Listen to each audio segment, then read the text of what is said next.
Welcome to the Retreat Leaders Podcast, the show for visionary coaches, healers, wellness pros, and small business owners who aren't just here to host another feel-good getaway, but to build a profitable, impactful retreat business. I'm your host, Shannon Jamel, retreat strategist, business mentor, and owner of a 46-acre retreat center. I've hosted over 100 retreats around the world, and I've made every mistake so you don't have to. Each week, we'll dive into the mindset, marketing, money, business, and mechanics behind sold-out, profitable retreats. Plus, hear from expert guests who are walking the talk. Whether you're planning your first retreat or scaling your 100th, you're in the right place. Welcome to the show. Hey guys, welcome back to the Retreat Leaders Podcast. It's Shannon. This is another special episode as we gear up, getting ready for the Retreat Industry Forum. Before I introduce our guest, if you have not gotten, I'm afraid that by the time we launch this, y'all, tickets are going to be gone. As of right now, we have, I think, one VIP ticket left. And Allison, is it nine standard? Nine standard tickets. 9 standard tickets left, but there may not be any left when this comes out. And if not, get on the Paris list because you really want to join us because we have some amazing guests like we do today that we're going to introduce you to. But I also have my buddy Allison and my buddy Aaron on today, who are our partners for the Retreat Industry Forum. So welcome, ladies, again. Hello. Mm-hmm. And then welcome, Jen, to the show. Hi. Thanks so much for having me. I am so excited. So Jen, first of all, just tell everybody who you are, what you do. Yeah. Hello, I'm Jen Posick, the Ads Maven. So I help coaches and wellness professionals and retreat leaders grow their email lists, fuel their launches, and get more clients mostly through Facebook and Instagram ads. And with that, I offer done for you services, done with you services, as well as have a membership community. Ooh, so I love that you just said two things that I think really will resonate with our audience, which is done for you or done with you. Can you tell us the difference between those two things? Yeah, I love both so much. Done for you is kind of like typical ads management where I'm the one doing all the heavy lifting. So with that, I'm meeting with my clients like initially to like get a sense of what all the things are, but then I'm the one going in and creating the audiences. Sometimes I'm creating the copy, sometimes they are. Sometimes if they have like a copywriter, I might be working with their copywriter. And then I'm working usually with their team on creating the graphics, but then I'm uploading the ads, I'm monitoring them on a very regular basis and going in and making changes as needed. And then I meet with that client as often or as little as they need. For some clients, we have like a standing weekly meeting. For other clients, that means we're literally checking in on Facebook Messenger like as needed. So that's ads management. That's like the done for you. And then done with you, I extra love. I used to teach elementary school, and I think it's kind of like a callback to it. We hop on Zoom, they share their screen. I request the remote control, and we just work together step by step to get their ads up and running and as effective as possible. Once the ads are up and running, we're checking on them, making sure that they're doing their job and all of the things. Yep. Okay, I'm going to giggle a little bit because you said that it reminds you of your elementary school teaching, and I feel like a fucking kindergartner when it comes to meta ads.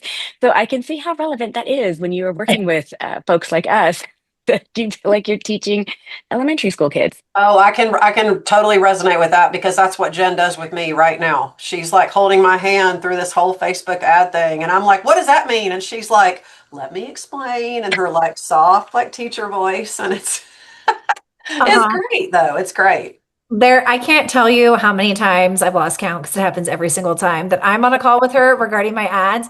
And she's like, did you just zone out? I'm like, uh-huh. She's like, you stop listening. I go, yeah, I stopped listening. I don't know what you're talking about. She's like, okay, so Yeah. I guess we're not doing this together. I guess I'm doing this.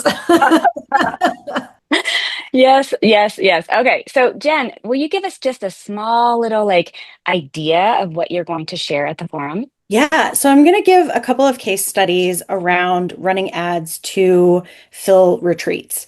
So some of the ones that I'm going to be talking about are ads that helped run for quite a while for luxury and business retreats. And the strategy behind that, which is a very different strategy from what some of the other types of ads that retreat professionals use. And then I'm also going to be talking about one of my other clients who she runs, they're not quite retreats, but conferences. She works with, they are conferences specifically for female physicians, 4 times a year, and they're like on repeat. And in her case, we run the ads very differently, and both are totally effective, but it's figuring out what works best for you and for your business. And so I'm giving some case studies to show like these are some strategies that you can use to fill your retreats. And it's really figuring out what works best for you and your business. Yeah. I And love that. what I've learned from Jen is like the strategy is also going to depend on like the price point and what is being sold and the level of commitment. So like when I'm selling a $12,000 retreat, to run an ad directly to a retreat page to then have somebody purchase the retreat, I might as well just burn my money. But when I know that in order for somebody to spend $12,000 with me, there has to be a nurturing, there Yes. has to be a relationship developed. That's when Jen's like, the strategy has to be completely different. You need to get them on your email list. Yep. You need to then nurture them. They need to like, know, and trust you. You have to eventually get on a call with them. Like all of these things versus just, a lower ticket type of event or product. Yes. Yeah. Yes. Totally agree with that. It's really just about, the nurturing, the getting people in your world and getting them a win and getting them to trust you. Yeah. 100%. Yeah. Yeah. Jen, I'd like to ask a question too. This is so again, I'm the elementary school kid that has no clue really. I've been lucky that I've had most of my success without ads. I'm now at a point of scaling, so I'm just starting to incorporate ads. And from what I understand though, one of the things that's important before you even look at ads is your strategy, your messaging, your brand, and making sure that it is already resonating with who you want to sell Yes. to, or you can't just throw money at the wall if you don't have all that nailed down first. I mean, Is that right? You can, but you're gonna just waste it. I often talk about how if your funnel is not working, if you're not making sales, like running Facebook ads will just waste your money. Yeah. So ads are never like the first thing that you're gonna do with your business. It's one of the last steps. You need to know that like what you're doing works. You need to have a business that is making money to be able to run ads that are also going to work. Because ultimately, it's like the ads can do their job, but if you're not able to sell them on the back end, like, why are you Yeah. running? And Yeah, that's or where if your the product's ads not even come a in. fit. Yeah, sorry. Yeah. Or if your product's not really a fit for the demographic you think it is, or vice versa, or whatever, like you have to 100%. nail all that down first. Yeah. Sorry, Erin, go ahead. No, I was going to say, and that's another reason why we chose very intentionally. We invited Jen to come and our colleague Dora Rankin, who specializes in sales, because Jen, you work with Dora. You guys work back and forth with each other all the time. And Dora will say, like, it doesn't matter how many leads you're getting in the door if you cannot close them. And Mhm. Jen, you'll say the same thing. Well, I don't want you to put money into generating leads if you have no ability to sell them. And so making sure that not just the sales conversation, which Dora will teach on and talk about the different sales strategies at the forum, but also like if you're doing funnels, does your tech work? I didn't start incorporating ads in my business until with you, Jen. It was the summer of 2023, and I had been in business since 2028. And so, I think you mean 2018. 2018. oh, I Yeah. was sorry, my first company was 2008. 2028. Wait, what did I say? I don't even know. Here we are, Long 2018. time ago. This A while back. Yeah, seriously. 2018 is when I established my business in its current iteration. And it wasn't until 5 years later, after exhausting all of my organic strategies that I finally said, okay, it's time to leverage ads to expand my audience, expand my reach, and to scale. But I already Right. had a system that I knew was converting organically without any Yeah. money. Yeah. I think That's you what have I to understand. know, I think you have to know what you're selling, but I think you also have to be super clear on the result that you help people get, right? And and how many different ways can you explain it? You got to be that clear about it. Yeah, I love that. That's what I understand too. Is like, what is your best performing organic content that is converting already, and throw money at that, and Yeah. then iterations of that, and testing it and tweaking it. I will say, so I started my retreat business when there was no Instagram, there was no TikTok. Honestly, Facebook was still fairly new. And Jen, it was very easy to turn on an ad and spend like $100, maybe $200, and it worked really well for the Yeah. elementary school kid because it was really super simple. And Yeah. today, I'm sure you can learn. I'm sure you can figure it out. I'm sure I cannot. And so it is one of those things where, you know, it's something I don't want to learn. And so I love that there are people like you who can make sure that we're doing it the right way Well, and it's not it's wasting our just money. it's just really important to have an expert that can just keep you from making a shit ton of mistakes. Mhm. Because it's not just your money, but it's your time and your energy too. And if you're going to invest in like what could potentially be a lead generation strategy or a way to get more people on your list, it's like, you have to be clear about all that. Yeah, Jen, my question for you is, since we've been working together for such a long time now, what has changed? Like from when you started working with ads to where ads are today, what do you see the biggest changes are? Because I feel like it changes every day and I just can't keep up. Same. I mean, honestly, it does change every day. And the thing is, Facebook is literally always testing thousands of different things. And so sometimes I'll be in a client's account and I'll be like, oh, I've never seen this before. This is new. But then I'll go in another client's account and I'll be like, it's not the same. It's not there. And so sometimes the things that they test, they like take away. It's so funny. So I got started running ads in 2015. So a lot has changed, including like where you even go to like run the ads and like the basics with that and how you set them up. And oh my gosh, like back in the day, you used to use a different pixel, which is just a little piece of code for tracking what people are doing. You used to use a different pixel for like every single page, every funnel had a different pixel, which is so wild because now you just have like one pixel that you use for all of the things. That's such a funny question. It also used to be like Power Editor. So like if you were like just starting out, you used regular Ads Manager, but then if you were like knew what you were doing, you would use Power Editor, which went away many years ago.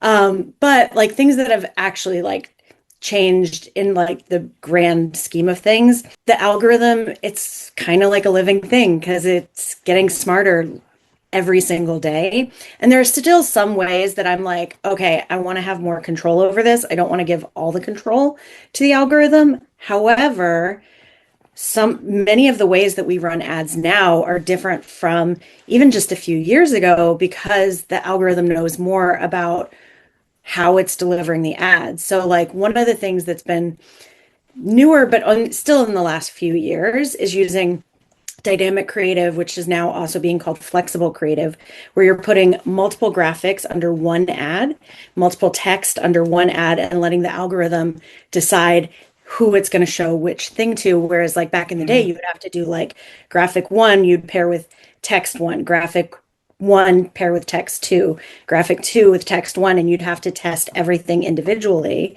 And now the algorithm just does it for you, determines the winners, and then puts more of the ad spend behind that. And that actually works really well. Yeah. There was I love something that. that I learned from you. I don't know, maybe I've been resistant to a lot of things, but also I've also just been like given over because I'm like, I don't know anything about this. I'm paying you. You know what you're doing. I'll trust you.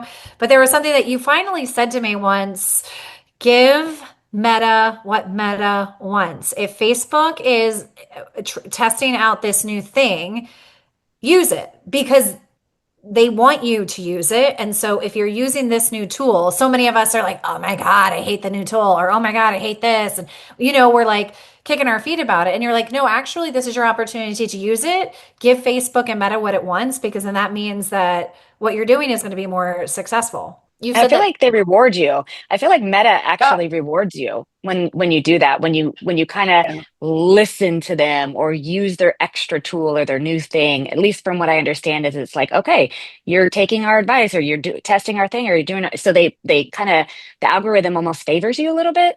For the most part. Yeah. So I know it's the not a one perfect thing I will science. say, and it's so funny because like with like the example with like dynamic or flexible creative, absolutely yes. Like it is a way. And like Facebook is really trying to get people to use just a broad audience and let Facebook do all the targeting. And sometimes that works really well. And sometimes I'm still seeing lookalike audiences with detailed targeting work really well. And if it's a warm audience, you can't just have it be a broad audience and you can't use the Advantage Plus audience with it. So it's like to an extent. And sometimes I will say Facebook will give you, you're running ads and Facebook will give you recommendations, and 80% of those are like BS. Good to So know. there's also that. Yeah, I No, would that's think good. too. I would just be interested to get your feedback on this. I would think, I've always been told by several people that it's sort of like Facebook wants you to play the game. The more you use the platform, the more you do things on the platform, the more of their tools they suggest, they're going to reward you by showing your stuff to more people. I Yeah, would think that's true, right? for the most part, yeah. Okay. Okay. Yeah. Well, I know our experience with you with our forum has been fantastic. And what I love that we've talked about briefly, but I don't know that people really understand the value is the whole strategy. You've primarily worked with Aaron, but it's for our whole industry. And then Aaron's been the in-between kind of telling us the strategy behind some of the decisions that we've made in our ads for the forum. Jen, And you would I be so love it. proud of me. You would just be so proud of But me. she's telling us the Spreading things that you are the saying. She's gospel, listening. Jen. Yeah, but I just love the fact that there's like strategy behind it. It's not just, yeah, let's just throw $1,000 here and $1,000 here. It's literally like, hey, if we do this and if we do this and if we structure it this way and if we test this and then we immediately look at the results and go, okay, this worked. Let's go here.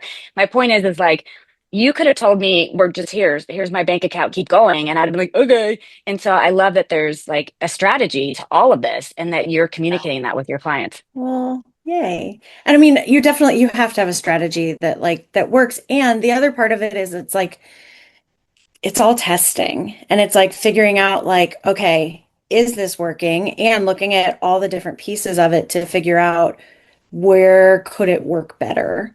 Yeah. So often I'll see like the ads themselves are doing their job, but then there's some part of the funnel where it's like, okay, but here's where we could make some changes to see some like bigger impact of like more people giving you money. Well, Yeah. and Jen and I did that together. So for a while there, I had multiple companies, and the strategy that was working in one company, we tried to copy that strategy for the other, and it just didn't work in the other company. It just didn't. We had to go like a completely different strategy. And then the strategy in the initial company, it was working, but then I was like, I kind of want to make more money from it. And we played around with like some little different tweaks to the pricing of what we were selling, and then all of a sudden it took off. And with you, it's a constant test. Yeah. Yeah. Yeah, I think that what I'm hearing is that it's strategy, it's testing, back to strategy, back to testing until you really find a rhythm. And then it's monitoring that rhythm, right? Because the fucking algorithm will change or your business Yep. changes or Yeah. there's just changes. And so then it's back to strategy and testing and back to strategy and testing. Yeah. And a lot of times you'll see like an ad can work really well for a good while. And then sometimes it'll just stop working because it's like you've basically exhausted the creative or sometimes exhausted the audience or like there's different things. And so then it's like, okay, let's make some edits to it. And yeah. Yeah. Yeah, I love that. The last thing that we'll end with before we sign off is I also want to make it clear that it's a time investment too. Obviously, it's money, right? I mean, you're investing money in this, you're investing money in the services, you're investing money in the ad spend. But one thing that I find frustrating, and I wonder if you do too, is people they think that, well, I could do this for a week and it should be good. Like we're good, right? And it's like, it takes a long time. I mean, That there's some does. investment there, right? Absolutely. And I think it's like ads speed up the time that it takes from just using organic. Absolutely. And it still takes time because like you're still warming people up. You're still like growing the know, like, and trust factor. Erin, can I share some of the stats from your stuff? Yeah. I was actually just going to suggest that you do that. Also, it also takes time as like us as leaders to learn this. And honestly, I don't think I will ever learn it ever. And that's being on the call with Jen weekly, every Wednesday for 3 years straight. I still couldn't do what she does. Yeah. I have no desire. But it depends so much on like your personality and your actual interests and what else you're doing in your business. Because like I also like I have some clients where like we have like a 4 month package, and at the end of the 4 months, like they really can do it all on their own, and like we just check in as needed. Yeah, better. And then I have other clients where we meet like every week for years. So yeah, which I love. And then I tried to do it on my own once and I deleted the whole ad set that I've had for 3 years. I know. Okay, you can share the stats. So originally with, and I'll talk more about this at the forum, but with luxury and business retreat ads. So Erin had found that it took people roughly 9 months to go from being on her list, getting in her world, to like deciding to come on retreat with her. And so part of what we wanted to shorten the time was the time frame to give money. And so that was when we added a low ticket offer on the thank you page and then in the welcome emails to really get people in faster. So that's like one piece of it. The other piece though, with like the taking time, we found, Erin found when she did the numbers in 2025, 76% of her retreat attendees first came to her from a Facebook ad. Mm, nice. Yeah. And Nice. it doesn't mean that like they signed up for an ad and immediately were like, let me pay $12,000. But it does take that Yeah. it does take that time and that like Yeah. growing the know, like, and trust factor and being ready for it. But yeah. Yeah. Yeah. Well, I love this. I can't wait for you to share more wisdom and case studies and give the audience an opportunity to ask you questions. So, Jen, thank you so much. And we can't wait to see you soon in Denver. Yes. Thank you so much Yay. for having me. Thanks for tuning in to the Retreat Leaders Podcast. If you love this episode, please make sure to subscribe, leave a review, and share it with your retreat besties. Want more support? Grab free resources at theretreatleadersplaybook.com. Until next time, lead boldly, serve deeply, and retreat profitably.